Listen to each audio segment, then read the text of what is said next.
सभी दोस्तों को नमस्कार, जय हिंद। मैं नरेश सिंह आप सभी का यूट्यूब चैनल में स्वागत करता हूं। दोस्तों, आज के वीडियो में हम कुछ जो प्राचीन कालीन यानी कि प्राचीन भारतीय इतिहास के संबंधी बुक्स हैं उनके बारे में बात करेंगे। दोस्तों, यह वीडियो में से खासकर तो यूजीसी नेट पब्लिक जेआरएफ करने वाले उन विद्यार्थियों के लिए जो सब्जेक्ट हिस्ट्री से करना चाहते हैं, लेकिन ये बुक्स जो के नाम जो हैं आपको पता ही होगा, कोई भी एग्ज़ाम हो उसमें ही पूछ लिया जाता है। चाहे आपका नेट एग्ज़ाम हो, चाहे भी एलडीसी वाले जो दे रहे हैं एलडीसी एग्ज़ाम, उनमें भी एक दो बुक का नाम पूछ लिया जाता है। तो इस वीडियो को सभी कोई भी किसी तरह का एग्ज़ाम है वो देख सकते हैं और उनके लिए बेनिफिट्स होगा।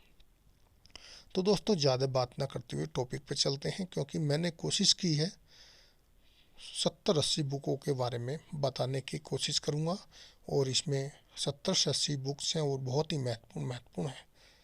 दोस्तों, चलते हैं आज के टॉपिक पे। दोस्तों, 1 मिनट पहले मैं नेट बंद कर देता हूं, क्योंकि बार बार मैसेज आता रहेगा। तो दोस्तों, इसमें कुछ लेखक के नाम दिए हैं, कुछ पुस्तकों के नाम हैं। सबसे पहले करते हैं बात हरिभद्र सूरी।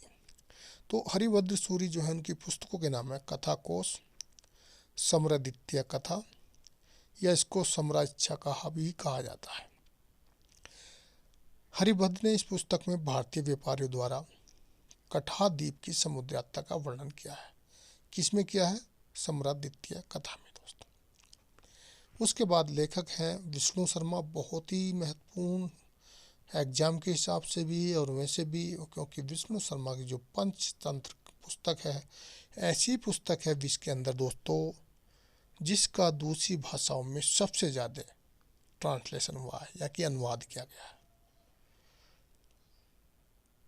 दोस्तों, पंचतंत्र जो है निदर्शन शास्त्र का उदाहरण है। पंचतंत्र है निदर्शन एक ऐसी विद्या है जिसके अंतर्गत 100 उदाहरण यह बताया जाता है कि कौन सी नीति तार्किक है, अतार्किक है। मित्र भेद, मित्र लाभ, संधि विग्रह, लब्ध प्रमाण एवं अपरिचित कारण, इसके 5 भाग हैं। तांत्रा ख्याकिका को जो है आधुनिक पंचतंत्र का प्रतिनिधित्व माना जाता है, यानी कि जो आधुनिक में लिखी गई है जिसका नाम है तंत्राख्याकिका, वह पंचतंत्र का प्रतिनिधित्व मानी जाती है। इब्न अल-मुक्फा ने जो है पंचतंत्र का अरबी अनुवाद कलील व दिमना नाम से किया है। किस नाम से? कलील व दिमना। पंचतंत्र का फारसी अनुवाद नौशीरवा एवं अनवार सुहेली है।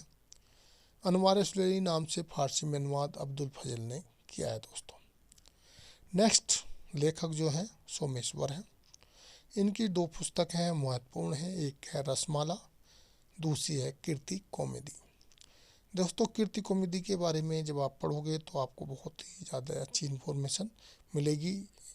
दोस्तों, एक चीज़ और मैं बताना चाहता हूँ, जो नेट के एग्ज़ाम की तैयारी कर रहे हैं, जैसे मैं पुस्तक के नाम आप पढ़ा रहा हूँ उसके साथ साथ आपको पुस्तकों से रिलेटेड, क्योंकि 1-2 क्वेश्चन इस तरह का भी आ जाता है मृच्छकटिका का में किस चीज़ का वर्णन है। जैसे एक मृच्छकटिका पुस्तक है, उसमें सबसे पहले न्याय के बारे में बात की गई है। कई उपनिषद, निषद और उसके बाद जो आपके ब्राह्मण हैं उनमें जो वक्तव्य दिए गए हैं उनके बारे में भी पूछ लिया जाता है कि इसमें क्या गया गया। तो दोस्तों, फिर उसके बाद लेखक हैं हरिसेन। व्रत कथा कोश इनकी पुस्तक महत्वपूर्ण पुस्तक है। उसके बाद लेखक बात करते हैं मयूर सूर्य शतक, इनकी एक महत्वपूर्ण पुस्तक है। फिर लेखक के नाम है जयसिंह, जो हमीर मर्द मदन इनकी पुस्तक है। और फिर चलते हैं मेरुतुंग। दोस्तों, बहुत ही महत्वपूर्ण लेखक हैं और इनकी जो पुस्तक है प्रबंध चिंतामणि, बहुत ही ज़्यादा एक टीका है ये एक तरह की, और बहुत ही महत्वपूर्ण है, कई बार एग्जाम में आ चुकी है। फिर जो है महेंद्र वर्मन है, ये पाल वंश के शासक थे और इन्होंने भी जो है एक तो भगवत रज्जुक नाम की पुस्तक लिखी है। दूसरा जो इनकी महत्वपूर्ण पुस्तक है और इस कई बार क्वेश्चन भी पूछा जा चुका है, मत विलास प्रहसन। दोस्तों, इसमें क्या किया गया है, जो उस समय के बौद्ध भिक्षु थे कपाली थे या जैनी थे, कोई भी जो धार्मिक जो भिक्षु थे उनके बारे में जो है उनकी कहने मतलब एक तरह से उपहास या मजाक उड़ाया गया है, या उनके कार्य के बारे में एक तरह से ह्रास किया गया है। इसमें पुलिस एवं न्याय व्यवस्था के जो वहाँ उस समय की पुलिस थी एवं न्यायालय थे उनमें व्याप्त जो भ्रष्टाचार घुसा हुआ था उसके बारे में भी इस पुस्तक में बताया गया, तो इसलिए यह पुस्तक बहुत ही महत्वपूर्ण बन जाती है। नेक्स्ट है चंद्रवरदाई, ये आपने बहुत ज़्यादा सुना होगा। पृथ्वीराज रासो इसमें हिंदी साहित्य का प्रथम महाकाव्य माना जाता है। यह चंद्रवरदाई की जो है ऐसा महाकाव्य है जो हिंदी साहित्य का प्रथम महाकाव्य में गिनती होता है। यह ब्रज भाषा में लिखी गई है, ब्रज हिंदी का ही एक रूप है दोस्तों। तो इसमें यह भी क्वेश्चन आ चुका है ब्रज भाषा का प्रथम महाकाव्य कौन सा है, तो वो भी आपका पृथ्वीराज रासो होगा। और इसमें जो है युद्ध के बारे में बताया गया है। नेक्स्ट जो है लेखक हैं ये भी एक शासक थे, भोज परमार। ये जो है परमार वंश के एक शासक थे और उन्होंने कई सारी जो है किताबें लिखी। और जब ये भोज परमार की मृत्यु हुई तो उस समय इनके जो दरबार में कवि थी उन्होंने बताया था कि आज जो है सरस्वती विराजमान हो चुकी है, यानी कि इनकी मृत्यु पर। तो इनकी पुस्तकें हैं राजमृगाक, दूसरी है सरस्वती कंठाभरण, तीसरी है श्रृंगार प्रकाश, चौथी है चंपू रामायण, पांचवी है क्रम शतक और छठी है युक्ति कल्पतरु और सातवीं पुस्तक है तत्व परीक्षा। तो इनकी भोज परमार की ये महत्वपूर्ण पुस्तकें हैं। नेक्स्ट लेखक का नाम है सोड्डल, तो यह इनकी जो है यह पुस्तक है उदय सुंदरी कथा, यह भी महत्वपूर्ण है। नेक्स्ट लेखक हैं कृष्ण मिश्र, तो प्रबोध चंदोदय। कृष्ण मिश्र जो है चंदेल शासक कीर्तिवर्मन के दरबार में रहते थे। प्रबोध चंदोदय का फारसी जो है अनुवाद शाहजहां के समय में मुंशी बनवाली दास ने गुलजार हाल नाम से किया है दोस्तों। तो दोस्तों यह भी क्वेश्चन आया हुआ है, गुलजार हाल पुस्तक किसका फारसी अनुवाद है, तो दोस्तों यह प्रबोध चंदोदय का है। नेक्स्ट लेखक के बारे में बात करते हैं, जयदेव हैं। जयदेव की गीत गोविंद बहुत ही ज़्यादा फेमस है और सब बहुत बार क्वेश्चन आए हैं। जयदेव बंगाल के शासक जो लक्ष्मण सेन यानी कि सेन वंश के जो शासक थे लक्ष्मण सेन, उनके 5 रत्नों में से एक जयदेव थे। फिर नेक्स्ट चलते हैं दोस्तों, लेखक है राजशेखर। तो राजशेखर की महत्वपूर्ण बहुत सारी बुक्स हैं, जिसमें से भुवन कोश, दूसरी है हरविलास, तीसरी है बाल रामायण, चौथी बुक है बाल भारत या इसको प्रचंड पांडव भी बोला जाता है। नेक्स्ट है काव्य मीमांसा विद्रसाल भंजी का। राजशेखर ने जो है कपूर मंजरी या राटक प्राकृत भाषा में लिखा है और सबसे महत्वपूर्ण जो है इनकी कपूर मंजरी है। राजशेखर भी जो कन्नौज के प्रतिहार शासक महेंद्र पाल के गुरु थे। बाद में राजशेखर कन्नौज छोड़कर जो है त्रिपुरी में कलचुरी नरेश युवराज के यहाँ चले गए थे। नेक्स्ट जो लेखक हैं धोई, इनकी एक पुस्तक है पवनदूत जो बहुत ही महत्वपूर्ण है। और नेक्स्ट फिर चलते हैं धनपाल तिलक मंजूरी, सुबंधु उनकी पुस्तक का नाम है वासव दत्ता। और फिर हैं लेखक हैं हलायुद्ध, तो ब्राह्मण सर्वस्त्र जो है इनकी पुस्तक है। अब आते हैं नारायण जो लेखक हैं, यानी कि जो उस समय के लेखककार हैं जिन्होंने हितोपदेश, इसे संस्कृत शिक्षण का प्रथम ग्रंथ माना जाता है। हितोपदेश को मुगल काल में हितोपदेश का फारसी अनुवाद जो है ताजुम माली ने किया था। तो दोस्तों नारायण का जो हितोपदेश है इससे कई बार इसके बारे में भी पूछा जाता है और इसके संबंध में भी आपको पढ़ना पड़ेगा। नेक्स्ट है क्षेमेंद्र, यह जो है बहुत ही ज़्यादा इनकी महत्वपूर्ण बुकें हैं, जिसमें से व्रत कथा मंजूरी बहुत ही ज़्यादा पूछी जाती है। तो पहली पुस्तक है इनका अवदान कल्पता, दूसरी है समय मत्रक या वेश्या की आत्मकथा, और तीसरी है व्रत कथा मंजूरी, और चौथी है रामायण मंजूरी, पांचवी है कला विलास, और छठी है सुव्रत तिलक और कश्मीर के छह मंदिर ने कश्मीर के छह मंदिर ने हास्य रस एवं व्यंगपूर्ण शैली में अपने गुरु के पाखंडियों की खिल्ली व्रत कथा मंजूरी में उड़ाई है। इसीलिए व्रत कथा मंजूरी बहुत ही ज़्यादा दोस्तों फेमस है। नेक्स्ट जो है लेखक हैं हाल। इनकी जो पुस्तक का नाम है गाथा सप्तशती, यह भी महत्वपूर्ण है। और फिर है गुणायक। तो इनकी जो है व्रत कथा यह पुस्तक पैशाची प्राकृतिक भाषा में है। इसे आंध्र का महाभारत भी कहा जाता है। तो दोस्तों यह आंध्र का महाभारत कहने के कारण बहुत ही महत्वपूर्ण बन जाती है। क्षेमेंद्र एम सोमेंद्र ने व्रत कथा का संस्कृत भाषा में अनुवाद किया है, जिसके बारे में भी हम पढ़ चुके हैं। और इनके क्रम नाम व्रत कथा मंजूरी, जो भी मैं बता रहा था आपको, एम कथा सरिता सागर भी है।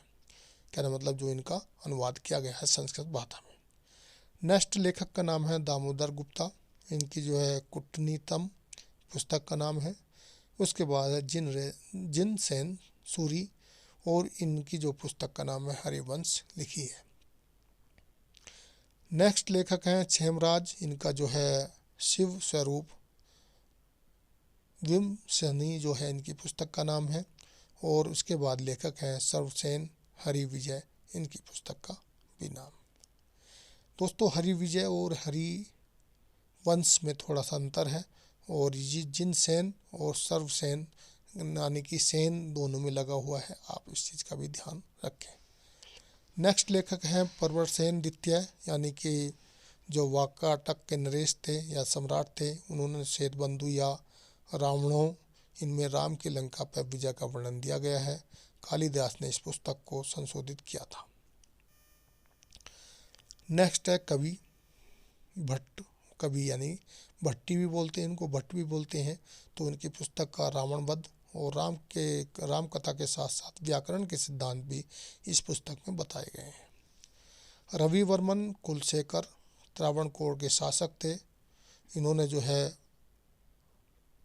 प्रद्युम्नाभ्यासोदय नाम की पुस्तक लिखी है। और फिर इसके बाद चिंतामणि भट्ट, इन्होंने जो है सुख सप्तती नाम की पुस्तक लिखी है।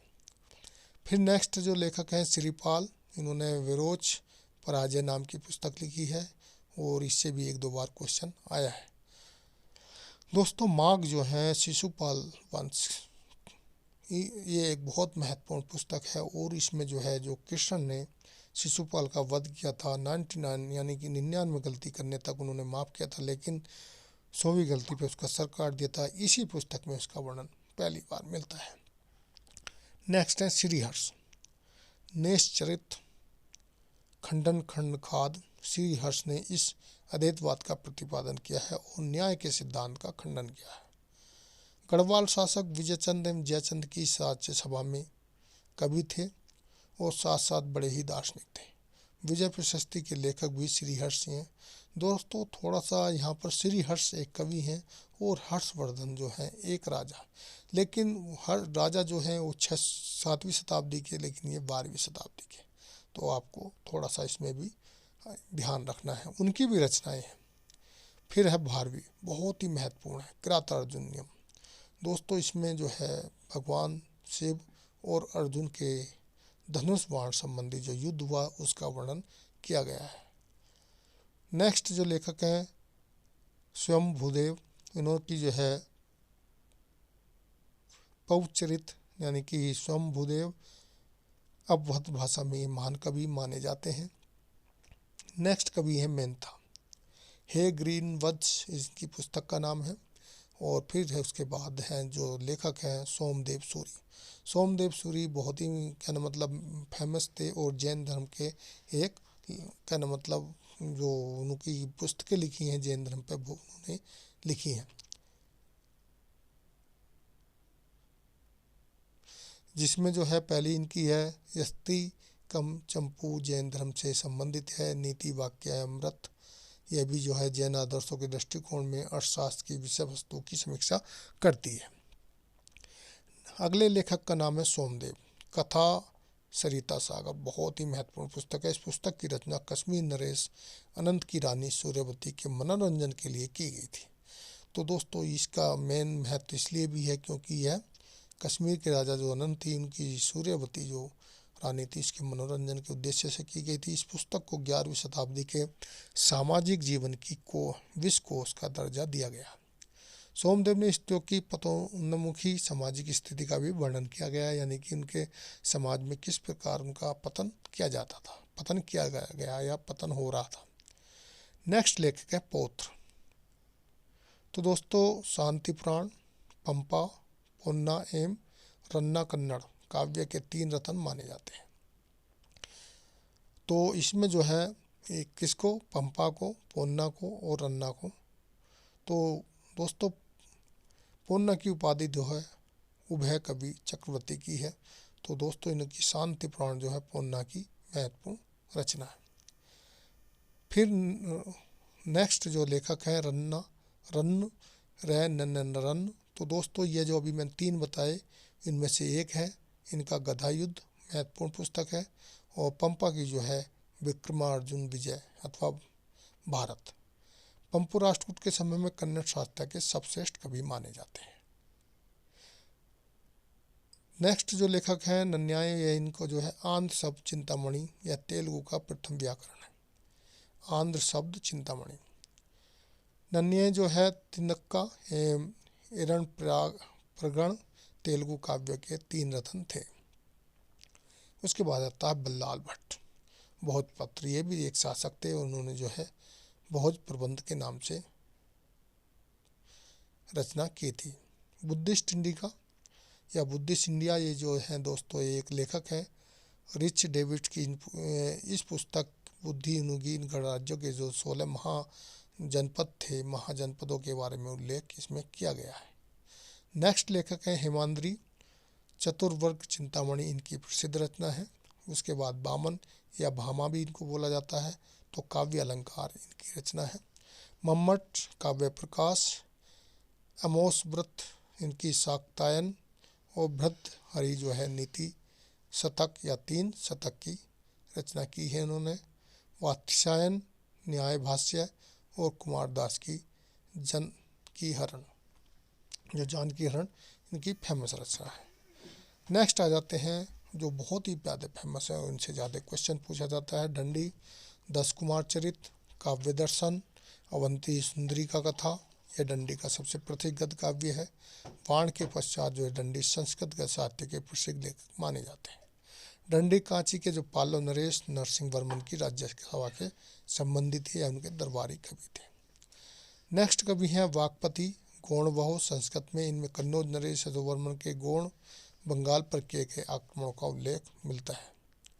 नेक्स्ट है अतुल मूसिक वंश, इन्होंने इनकी प्रसिद्ध रचना है या पुस्तक है विल्हड़। विल्हड़ जो है दोस्तों इनकी शांति शतक, चोर पंचिक और विक्रमादेव चरित संस्कृत में लिखी गई। इस पुस्तक में विल्हड़ ने कल्याणी के जो चालुक्य नरेश विक्रमादित्य शिष्ट का वर्णन किया है। दोस्तों विक्रमादित्य शिष्ट के बारे में जब पढ़ोगे तो इनके बारे में वो आपको कई चीज़ मिलेगी।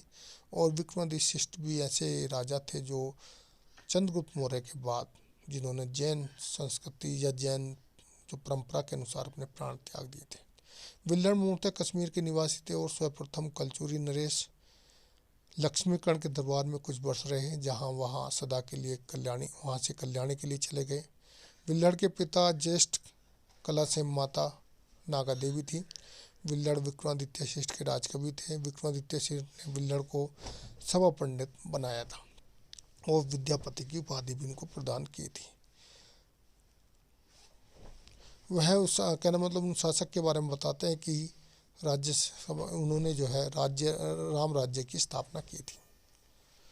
फिर चलते हैं दोस्तों पद्मगुप्त। नव शशांक चरित, इसमें जो है धारा नरेश वाकपत्य मंज और उनके भाई का वर्णन किया गया है। फिर परिमल सिंधुराज का वर्णन किया है। पद्मगुप्त जो है परिमल, इन दोनों परमार शासकों के राजकवि थे। आनंद भट्ट जो थे क्या नाम लेखक, इन्हों की जो रचना है बल्लाल चरित, बंगाल के सेन शासकों का उल्लेख इसमें मिलता है दोस्तों। और बल्लाल सेन भी एक क्या मतलब शासक भी थे और लेखक भी थे। उन्होंने दान सागर, अद्भुत सागर, भगोल शास्त्र के ऊपर लिखा गया है। नेक्स्ट है संध्याकर नंदी। यह भी जो है रामचरित संध्याकर नंदी ने पुस्तक में स्वयं को कलयुग का वाल्मीकि कहा है। और पिछले साल ही जो नेट का एग्ज़ाम हुआ दोस्तों, इसमें आया था कि कलयुग का वाल्मीकि कौन सा है। इसमें ऑप्शन दिए थे, संध्याकर नंदी सही था। तो राम के रूप में चरित किया है किसका, रामपाल का। रामपाल कौन थे, पाल वंश के एक शासक थे। रामचरित एवं सलेश काव्य या दी अर्थी का उदाहरण है, जिसमें रावण एवं रामपाल की कथा साथ साथ चलती है। नेक्स्ट लेखन है हेमचंद्र कुमारपाल चरित, दयाक्षरम महाकाव्य, परिशिष्ट पवन, सिद्धहेम व्याकरण ग्रंथ, त्रिषष्टि सलाका पुरुष चरित और हेमचंद गुजरात के चालुक्य के शासक जयसिंह एवं कुमारपाल की सभा में निवास करते थे। हेमचंद की उपाधि कलिकाल सर्वत्र यानी कि बहुत महत्वपूर्ण कलिकाल सर्वत्र की सर्वज्ञ की थी। कुमारपाल चरित संस्कृत एवं प्राकृतिक भाषा दोनों भाषा में के कवि थे। इनमें जो है अनहिलवाड़ा के शासक कुमारपाल की कथा के माध्यम से व्याकरण के नियमों को स्पष्ट किया है। नेक्स्ट लेखक हैं जय सिंह सूरी। कुमारपाल चरित इनकी रचना है और जयानंद पृथ्वीराज विजय। दोस्तों आज के वीडियो में इतना ही। यह कम से कम 70-80 पुस्तकों के नाम हैं, क्योंकि एक एक लेखक के 2-2, 3-3 पुस्तक हैं, तो टोटल लगभग 100 पुस्तक हो जाती हैं। तो वीडियो दोस्तों अच्छी लगी तो वीडियो को लाइक करें। साथ ही आप मेरी वेबसाइट LDCNet.com पे भी विजिट कर सकते हो। व्हाट्सअप नंबर है 8825072295 पे मैसेज कर सकते हो। कोई आपको कन्फ्यूज है तो पूछ भी सकते हो। साथ ही दोस्तों वीडियो अच्छा लगा तो वीडियो को लाइक कर दें, दोस्तों को शेयर कर दें, चैनल को सब्सक्राइब कर दें और साथ में लगी बेल आइकन को दबा दें। वीडियो देखने के लिए थैंक यू, धन्यवाद।